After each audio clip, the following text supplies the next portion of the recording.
Good morning. It's Harvey Jackson. We're just going to go through some of the news tidbits. China stimulus seems to be failing after their break.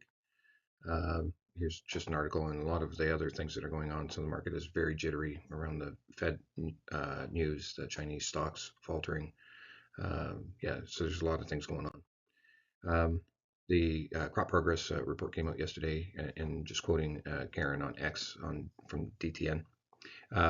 You can see that the corn harvest is right in the middle of the pack at 30% harvested, and yet you look at soybeans and we're at 47%, so right at the upper edge of where we've seen in the past number of years. So it's a pretty good pace.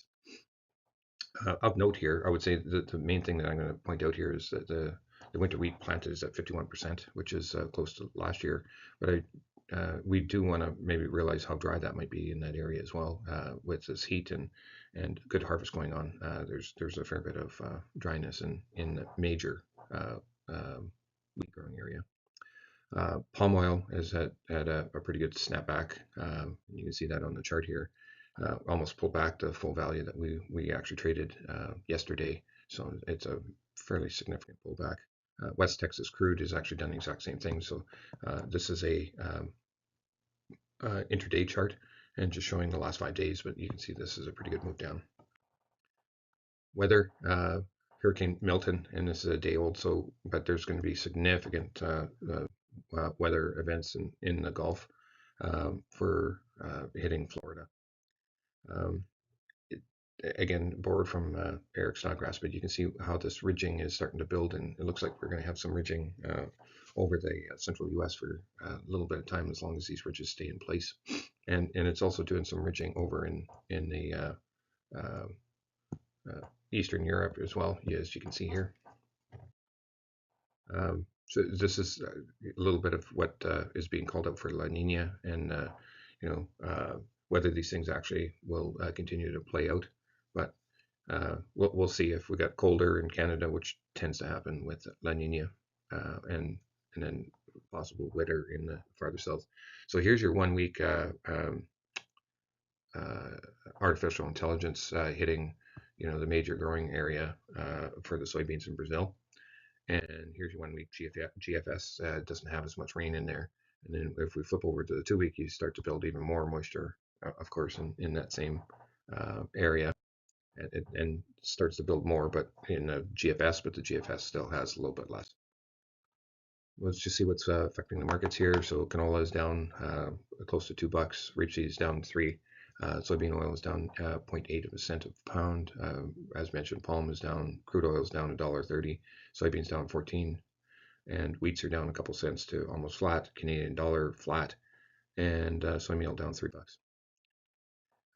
What we're seeing is that, just zoomed in on canola, you can see that we are rejecting the 200-day moving average. We're not wanting to trade above that purple line, and just barely above the 61.8. So there's a reason to be cautious here, or if we have positions on, we may look at an exit if this does pull back below this trend line, and maybe look for a re-entry after. Rapeseed, same kind of idea, and it's a little bit messier with their trend line, but it's rejecting the 61.8, and you're going to see that as a trend on some of these other charts. We've actually gained a little bit of that. Well, I say gained, but it's Europe is $105 more expensive than Canadian canola price in Canadian dollars. Still pretty expensive. It should show up with some exports for Canada. Soybean oil, same idea, broke that 61.8, not wanting to trade above that 200-day moving average. We'll see how this is actually going to continue to trade today. If it does break, it might be the first one to give us the sign that we need some maybe a re-entry strategy with soybean. You see soybeans breaking off here, retracing all the way down to the 23.6 retracement value. The bean itself has not had the strength that the oil has. Wheat rejecting the 100-day moving average, and you can see that it's trading right at it right now, but below the 38.6 retracement value.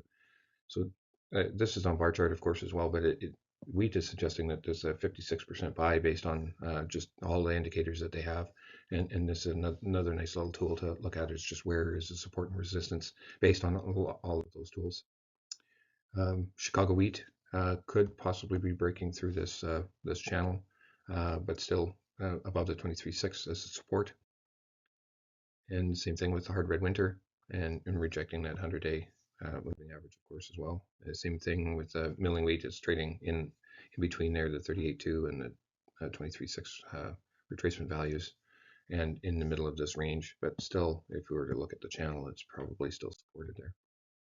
Corn, um, same kind of theme here. It's rejecting the 100-day moving average, but with the harvest pressure on, we expect to see some pressure on the hedges. And that's all I have for you today.